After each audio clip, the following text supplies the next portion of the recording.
So Garmin just released their brand new Vivomove Style watch series, and as you can see, I have one right here. And essentially, they claim that this can be among the best hybrid watches you can buy. So in this video, I really want to put this to the test and figure out, one, does it actually meet their claims? And I also want to dive into the ins and the outs of this watch to show you guys and help you decide whether or not you want to buy this. Now, essentially, the premise of this watch is it's an analog watch. When you look at it, it looks like a standard analog watch. You wouldn't know it's a smartwatch, but underneath that analog watch is a hidden AMOLED screen, and it also is a touch screen as well. So you essentially have the best of both worlds. You look like an analog watch, which honestly I think looks better. You don't have to kill your battery with an always-on display, but you also have all of the health tracking and the notifications and everything, most of the things that you'd want from a traditional smartwatch. So combining those into this hybrid watch, it really is an interesting concept here. So like I said, let's dive in. I want to start off with a physical tour of this device. So right here I have the black Vivomove Style. Now there's a couple different colors for this version. There's also the Luxe version.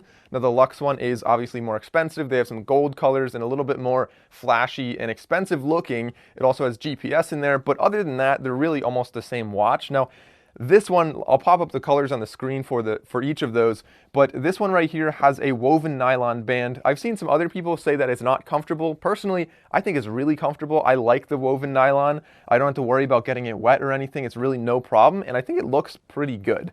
Now, the black body right here is actually made out of aluminum, and I have seen some complaints on like Best Buy and Amazon reviews where people say like, oh, this feels so cheap, it's such a cheap watch. And I really think that the only reason they're saying that is because it's light. So if you can get past the correlation between light and cheap, which a lot of people already have that predetermined in their mind, I think the reason it's actually light is because it doesn't have a couple things. So one, it's an aluminum body, which means aluminum significantly lighter than stainless steel and many other materials actually. Then this also doesn't have any physical buttons, which drastically reduces the amount of mechanical hardware and architecture you need for this watch. So getting rid of springs and all the supports on the inside can drop the weight quite a bit. Now, really that leaves you with such a simple design. You have the sensors on there, you have a screen, and you have a PCB. And if you've ever held a PCB, you know that they're really light as well. So I'm not surprised that this watch is light. And other than the fact that it's light, it really doesn't feel cheap. You don't have any kind of rattling. You don't have anything that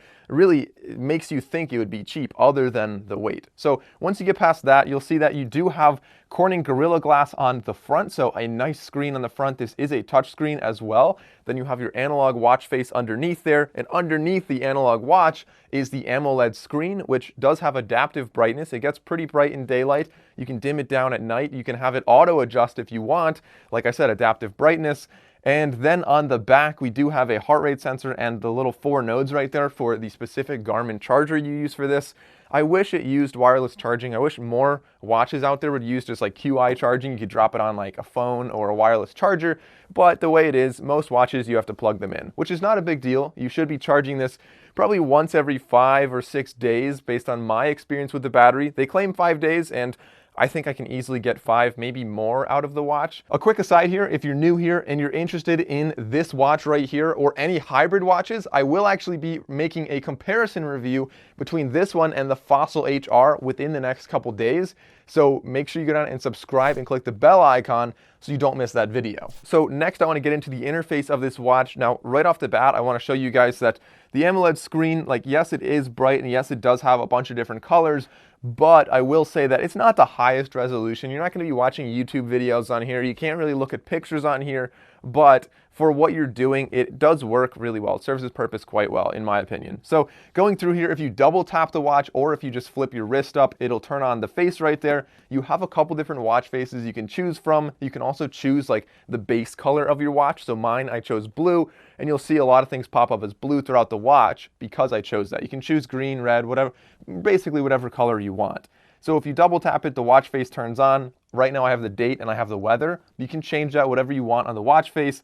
And then you can swipe left and right and go through these different widgets that the watch comes with. Now you can't download apps necessarily. You're not going to get Twitter on here, but you do have quite a few widgets to choose from, and I'll show you those in the Garmin app later on. So as we swipe across, you'll notice that the hands also adjust. So I think this is a really neat way to manage the analog, the hybrid situation, the hybrid problem that people have where the hands are in the way. So rather than having them try to get out of the way or just leaving them in the way, they actually use them to their advantage and actually make it part of the display. So when you go across, it'll have little graphs for like how many steps you took, what your heart rate is, and they use the hands just to accent whatever's on the screen.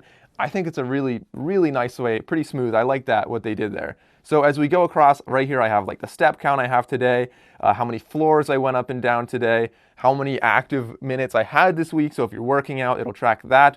Then this one is body battery. Now body battery, take that with a grain of salt because really you're kind of operating based on your heart rate sensor on the back and generally like the time of day. So they're estimating, and like, yes, there is some conceptual science behind this, but I wouldn't really base too much of your life decisions on the body batteries. Now, as we continue to go across, you also have your stress level, which again is nice that they have that on there and it's relatively accurate. But like right now, I don't think my stress is that high. I mean, I'm having a pretty good day. I feel great. I'd say my stress is really low right now, but it says my stress is a little bit higher. And if you go through, actually, if you swipe down on here, it'll show you, or if you just tap on it, it shows you like a graph of all of your, like throughout the day, like what your stress level was. You can see the same thing with like your heart rate or anywhere else on the watch. And if you swipe left or right here, it'll take you to like a guided breathing, like a relaxed session. So continuing across, we have the heart rate right there, which shows you what your heart rate is in real time. So it's continuously tracking, and I'll test the accuracy of that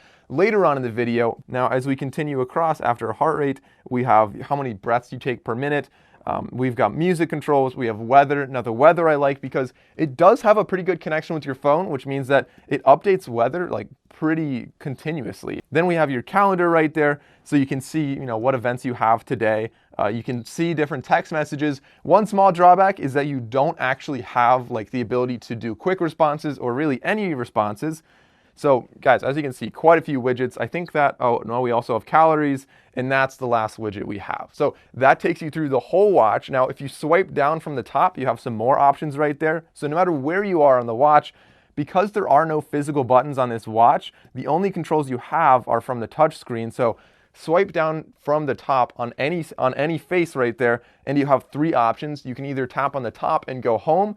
You can tap on the bottom right to go into like a night mode, which means obviously like do not disturb, don't turn the watch on, like stuff like that. And then the bottom left is your Garmin Pay, which is nice that this has NFC on there. It also, I should have mentioned before, connects to your phone by Bluetooth. So this has NFC and has Bluetooth, and that's basically all of the communication it has with the outside world. So NFC is a big plus on this watch, though. It means you can pay on vending machines or anywhere else with you have your credit card in there, you type in a little PIN code, and then you can use your watch to pay for stuff. So other than that, you would think that that's everything you have on the watch, but what you also can do is actually tap and hold, and you get unlimited access to what this watch is able to do. So you have activities right there, you have your wallet, like I said, you have your heart stats. They can show you more information about your heart rate, of course. Then you have clocks, which means you go into this to set alarms, timers, a stopwatch, so you can do a lot from there. You go over to phone. This is cool because you can not only check if your phone is, you could say like, make sure your phone's connected and do some Bluetooth settings right there. You can pair your phone, or you can go to Find My Phone, which I personally really like because what it does, and let's try that out right now. So if we go to Find My Phone, it flashes the LED on my camera and it makes that sound. So easy to find your phone, even if your phone is on silent. Pretty common for watches to have this. I like the LED thing though. That's kind of a nice little add there in case it's a loud environment. Just makes it easier to find.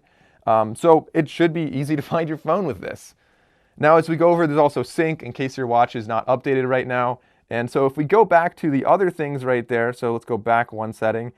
We can go into settings for the watch, and you can go to do not disturb. You can align the hands. So if you have a problem where the hands somehow get bumped and they're not aligned properly, you can adjust that within here. So that's really forward thinking on Garmin's part. Then we have brightness, we have vibration, heart and stress, time, activity, wrist. You can choose which, what wrist you're on. You have units, you have what language it is, and you can reset the watch. So there is a lot you can do on this watch considering it's just a hybrid watch. So really extensive settings, really impressive in my opinion, but that's essentially the entire interface right there. So with that in mind, let's go over and jump into the app itself because you can actually do a lot more within the app than you can even do on this watch. So in the Garmin Connect app, I actually really like this app a lot. It's probably my favorite out of any smartwatch app so far, and I've liked quite a few other ones, but this one I kind of like the feed kind of style where you go down and they have like nice little blocks there. You can check out anyone and learn more about it, and they have a lot of information. So I'm somebody, as an engineer, I love data, I love numbers, I love looking at graphs and stuff. So having all of that accessible right here, but also easy to see, I think is a really nice layout for me at least. So as you go down, you have like your heart rate, your steps, and all the information that you saw in the watch on all the little widgets, but it's way more in depth here. So if you want to know more about like your heart rate, you can go there and they show you like the graphs and everything. You can tap and hold for details. And there's just, you can check out your heart rate at like almost any minute throughout the day. So I think this is really, really powerful right there. So as you go down, you can see again, lots of different tracking for your health and your fitness. Now on the top, you'll see that you have a little profile. So that's a picture of me. And then we also have the watch there. So if we go and open up the watch, the device, you can change a lot of settings and a lot of things about the device here. So you can go down and change the appearance. I said you could change like the watch face before. So you do have only 6 different options, but you can change the color, you can change what's on the top and what's on the bottom. So you have, you know, quite a few options besides just the 6 right there, meaning you can customize any one of those 6. Now back, you can also go to display options, the timeout. Actually, I'm glad I found that setting. It was kind of short before. So other than that, you can change like the hand alignment from here. You can change the alerts, so like set an alarm from your phone. You have different activity tracking options. So you can turn things on and off if you want them. You want to extend your battery a little bit, maybe turn some things off. And so overall, I would say that the app is really nice. Now, one other thing is actually on the bottom, find my device. Now, because this watch doesn't have a speaker on there, doesn't have a microphone, doesn't have any of that, really the only way you're going to be finding the device is with the vibration, because it does have a vibration on there, which means that that's how you get your notifications. If you lose the watch and it's sitting somewhere, you hit find my device. So you can't always hear that, but if it's sitting on a hard surface, you definitely will be able to hear that. All right, so I just took my pulse and my heart rate is 72 right now. Now if we go in the watch and check out what my heart rate is, let's see what we have. So 73 was 74, 72 now.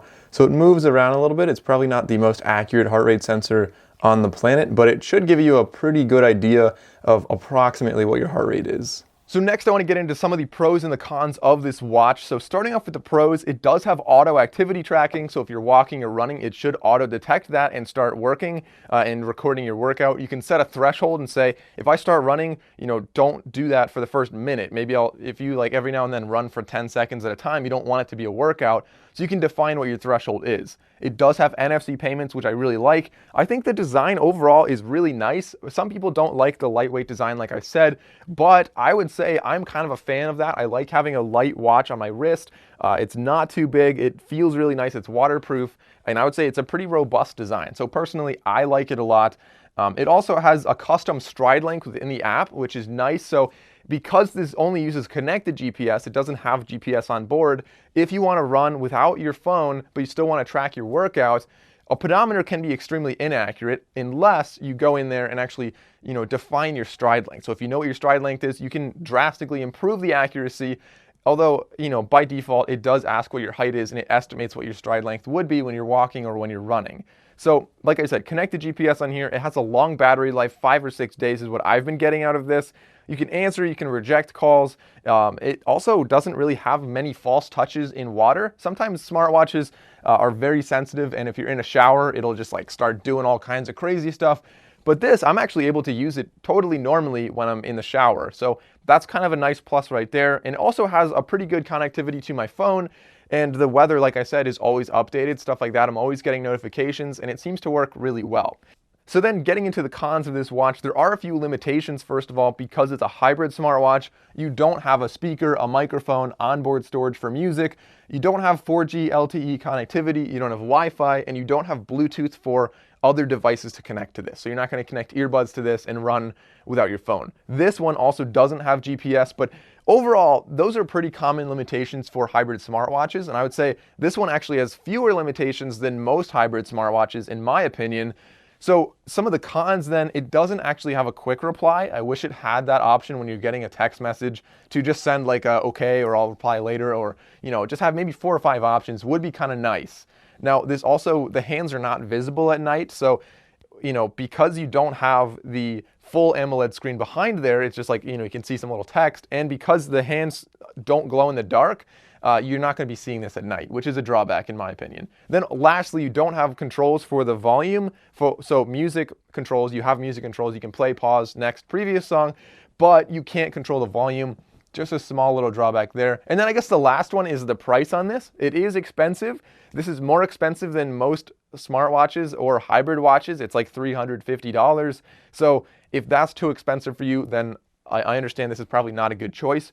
But if those are not big drawbacks to you, I think the pros really outweigh the cons, and it is a really impressive watch. I could see myself wearing this one for quite some time now. So in conclusion, I think this watch is extremely impressive. I love how you have a lot more features on this than most hybrid watches. So it still looks really good, but now you have like NFC payments on there. You have more activity tracking, and it really is pushing the boundaries, in my opinion, of what a hybrid watch can actually be. So I like this watch a lot. If you think that the pros outweigh the cons, then maybe you should consider getting this watch.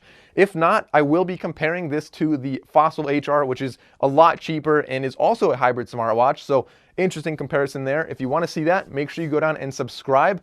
As always, guys, thanks for watching. I'll see you next time.